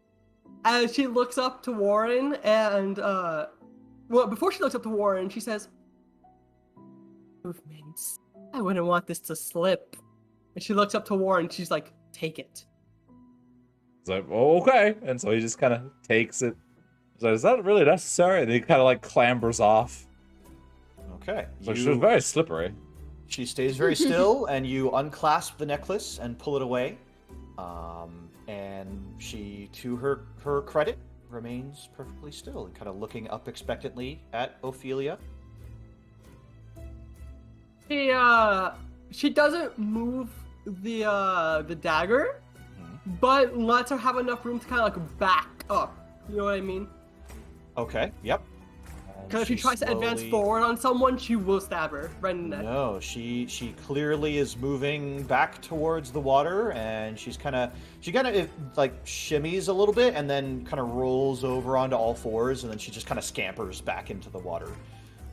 Drake calls after her, and if we come back through here, be it a day, a year, 10,000 years hence, safe passage. She responds to that by sticking her tongue out, disappearing under the water. Earth shrugs. Real fast. I still see where she is. Is she Yes, staying near us? For the rest of the party, you know, she's disappeared. Ophelia, you can see that she has definitely drifted to the very bottom of the riverbed, where there appears to be an alcove, and she is kind of like licking her wounds there. Ophelia looks exactly in her direction and does not avert her gaze until the party's ready to leave. Okay. Warren, you have in your hands an opal necklace. So, this is very pretty. He just hands it to Ernst. You're probably going to have more use out of this than I am. If you do sell it, though, I would like a little bit of it. Aw. You're a sweet talking, big stonking fella, aren't you? I get that a lot. I am, aren't I? Padre's gonna toss an identify on it. I was gonna say, this is probably a good time for us to get away from the water. Maybe find a brief spot to do the whole short rest thing and get this item looked at. Okay, So, very good. I stress again, further away from the water. Further away from the water. The water. Traveling forward with Bobados as your guide, you wiggle your way through the forest, as enchanted as ever. Finally out of combat, away from water, you're able to dry yourselves off from being splashed, and you know, especially Warren, really, is just soaking so wet, wet. right down to the bone. Quite moist. Literally. Yeah, literally. But by Bobados's urging, you find a place where you can finally set up camp. No, you weren't done with the romance writing yet. Every shift of his plate mail has foamy, frothy waters leaking out. Chat, I just want you to know that it's not me. Please don't dunk me tomorrow.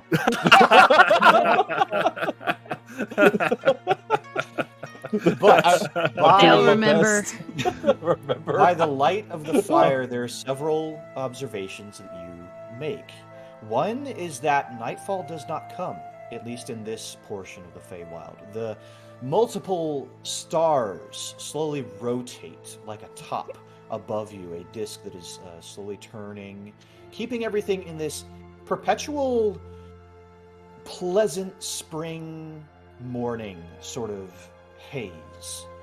But you're able to make a fire, you're able to pull out some food and eat and rest. You will get the benefits of a long rest. And in your identify, you determine... Are we long resting or short resting, guys? It's up to you. Short rest. I would hope. Short Well, rest. unless we want to If do we a long do- rest. If we do at least 4 hours, I get all my spells back. Well, for For me, I took no damage. I used only 1 second level, no, 1 second and 1 first level, and I get my bardic inspiration, so I'm fine with just a short rest. Right, but I burned 5 of my 6 high level spells. That's fair. That's fair. Okay. But who told So you to do that? You decide to rest for about 4 hours by Adre's old man grumbling. Yeah. And as for that he first- identifies the necklace, you find that it is a necklace of adaptation. Warren, you get a little more back. Oh, You get another 1d6 hit points. excellent. Excellent. For the first hour, Oh. actually, technically, you'd get 2d6 because I'm also a bard that has Song of Rest. Oh. Oh, nice. So the Now, bagpipe so, music hold is on, joined hold by on. Before you spiritual roll for chorus. that, let me ask. Oh. Ophelia and Urist, are you playing your songs together in a harmonious way, or is your music clashing? One is playing bagpipes, and then what are you playing, Ophelia? Well, Ophelia isn't really herself isn't playing. Instead, she's kind of like entering sort of a small little meditative like trance where little spirits are kind of like they're really small spirits, they're like really tiny. They're rib kind of like cage. floating around her, and they're like calmly playing like little ditties, I guess. Little ditties. Yeah, to help like keep a calm atmosphere. So I guess they would probably just like adjust their tune to like fit whatever Udis is playing. Urus is used to having a backup band. Bobodos okay, is but dancing it's to it. Wait, nice. I was so going to it's say not- earlier that second drawing of Bobodos had big Tom Bombadil energy. Yeah. Hello, my baby. Hello, my darling. Okay. Wait. Hello, my ragtime guy. Wait. What? no. Urus just needs to change the type of music that she's playing. Mhm. It needs to be a little calmer, a little more Danny Boy. You know, soul music. Of course. Hey, so Warren, you get an I additional. was hoping for polka. There you go. but- Yeah. He's There- playing spooky. so there's an extra spooky, 2 hit points there. spooky So- scary skeletons. You rest. You have a couple hours to eat, to rest, to listen to some music, to watch Bobodos dance, to enjoy the strange and magical environs, and to determine the necklace of adaptation that Adre is now in possession of. A useful magical item, one that would be worth an incredible amount in Arcala, as the number of magical items that exist in that city can be counted on a single hand, but you get the feeling that you are simultaneously not very far from Arcala, but also as far as you could possibly be from that place. And as you consider the path ahead, guided by this strange little frog folk, you wonder what you'll have to do to gain the help of an army from the past of Everbury in order to keep that vision that Izode gifted you